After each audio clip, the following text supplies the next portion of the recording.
When you see someone in need or wounded, do you have this tendency to go and help them? Like you want to rush to their rescue and help them solve their problem or fix them. And when you don't, do you feel a little bit uncomfortable inside? Like you are worried about them, or you feel like, I have to do it, I need to help them. Well, you could be a codependent or an empath, or you could be both, like me. Recently, I got on the MRT, which is the metro in Singapore, and I saw this uncle asking another man for directions. I was going in the same direction as that uncle, and my initial thought or reaction was to go and help him. But then I was like, stop, just wait a minute. The uncle is already asking someone for help. I don't need to be involved in this. I don't need to interfere. However, I saw that the other man wasn't as sure of the direction as I was. He needed to look at the metro map, and inside I was like thinking, do I go and help the uncle or not? I was feeling a bit anxious and not sure what I wanted to do. But then I reminded myself to pause, to breathe, and to recenter myself first. As an empath, I wanted to check the vibration of the uncle first. Does it resonate with me? Do I want to interact with his energy? And I could feel that his energy is very up here in the mind. It's like very anxiety driven. When the other person was telling him the direction, he wasn't really listening, and he was constantly interrupting with more questions. So I was like, nah, it was not really the kind of energy I wanted to interact with today. And the person has given him the right direction. I'm sure he will make it to the destination somehow. But when I stepped out of the train and was heading to take the transfer, I looked back and the uncle was going in the opposite direction. I wanted to tell him the right way, but he was too far away from me. Instead of feeling guilty for not helping, I reassured myself that he will ask someone else for direction along the way. So I headed to the transfer platform and I waited to see if the uncle was coming. Surely enough, minutes later, someone brought him to the platform and we got on the same train. So what's the point of this story? A lot of times we codependents and empaths absorb other people's problem as our own, and we think that we need to be the one to help them. We think we are responsible for other people's problems, but the reality is people don't really need our help. There are many others who can help them, and if they do need our help, they will ask us. We don't have to interfere in other people's business. We don't have to give them unsolicited advice.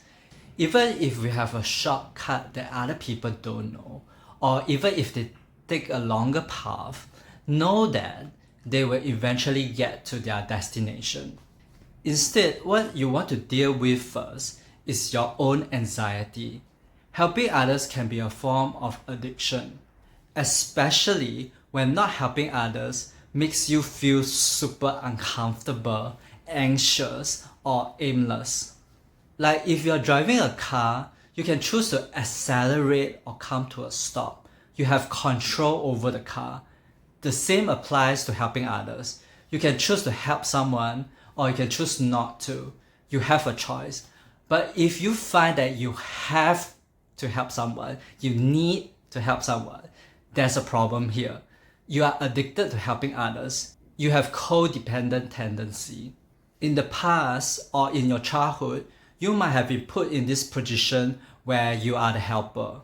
People always come to you for help or advice, regardless if it's financial help or emotional help.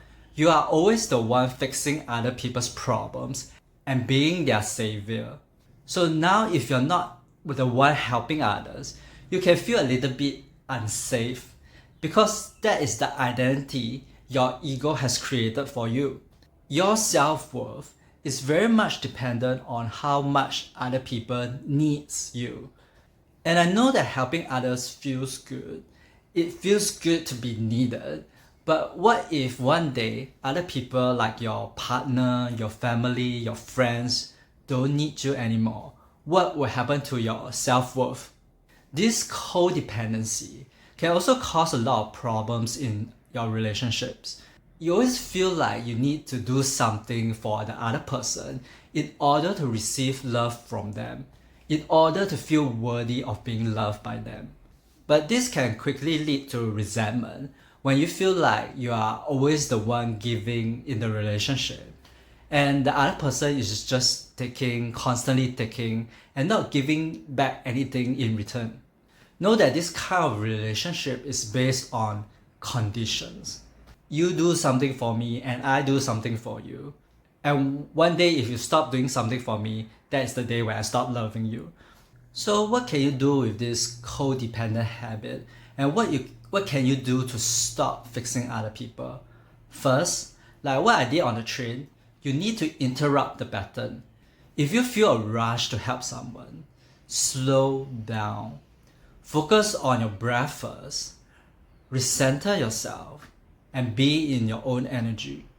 Then you can use your intuition or your empathic abilities and check if the other person's energy is something you want to interact with or not.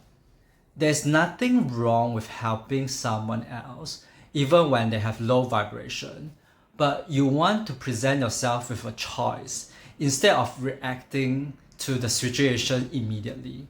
You don't want to just follow your habitual behavior that you have learned from the past.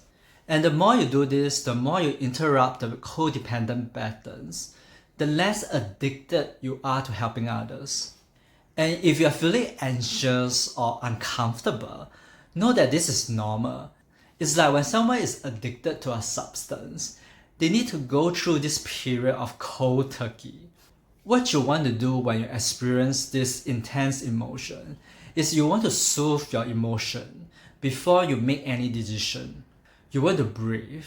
You want to reassure yourself that even though the other person is not receiving your help, they will be fine, they will be okay. There are many other people who can help them. They can ask help from other people. They will find their way eventually. Using these words to reassure you will help you soothe your anxiety. Like in my case, after my dad died, I felt that I have to rush to my mom's rescue whenever she had a problem. I will overheard her conversation with my brother in my room, for example, and I felt like I need to interfere. But over time, I realized that this has caused me to feel very drained. So to curb my codependency, I did what I mentioned just now. I recentered myself, I soothed my emotion, and reminded myself that my mom has 3 sons, and every one of us is capable of helping her. It doesn't take 3 sons to help her with one thing at the same time.